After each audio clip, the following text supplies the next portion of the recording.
I'm gonna basically ignore everything that I've ever learned about how to cook eggs and do it my way. We're gonna do like a low and slow sunny side up egg. I'm gonna start with a non-stick pan, spray it with non-stick spray, crack my egg into this pan. Now, my pan's not even on yet. I'm gonna turn the heat on low heat and let that egg cook low and slow. I can add a little bit of salt to it right now. I don't even need to pay attention to this. And this is great for when I'm competing. When I'm competing, oftentimes I've got a lot of things happening on the stove. I've got things over here, over here, over here. So I started cooking eggs slow like this when I was competing so that I'd have to watch them while I was doing other things and I would still end up with a perfectly runny, perfectly cooked egg. Now, we're gonna move on to the next technique. What we're gonna create are some egg sheets. I'm gonna start with 3 eggs and we're gonna add 1 yolk to this as well. Okay, and the reason being, egg yolks are fat. Heavy cream is fat. By adding more fat to the eggs, that's what's gonna give us that extra pliability. It's gonna give us that ability to manipulate it and move it around and treat it much like you would a crepe, but you don't have to add any flour to it. So this is just heavy cream.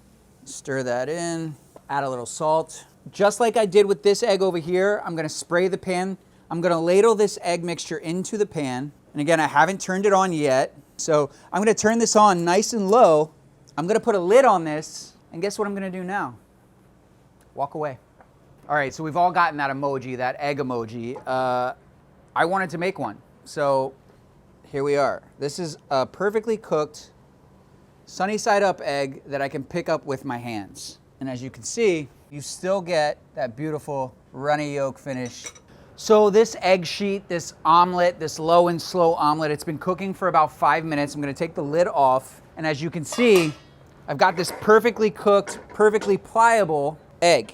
So this egg sheet has a lot of applications. This you could take and cut out with your favorite cookie cutters, and you can make different shapes out of the egg. If you're thinking like, oh, I love noodles and I'm making like a dish that requires noodles, but I don't necessarily want the gluten, you can take this egg, you can roll it up, and you can make egg noodles out of it. You could take this, add a little mayonnaise and some dressing to it, put this on a bun, and eat it like a fun new texture of egg salad. Let's say you're cooking a Sunday brunch, you have a lot of people coming over, and you want to serve omelets to everyone, and you want them to be perfect. You could have your egg sheets ready to go. You could then make little roll-ups of an omelet, and you'll have like a different little sort of texture of these little egg bites that you can pass around. There's so many things you can use with this technique, but again, it just took looking at an ingredient and asking yourself, what else can I do with that?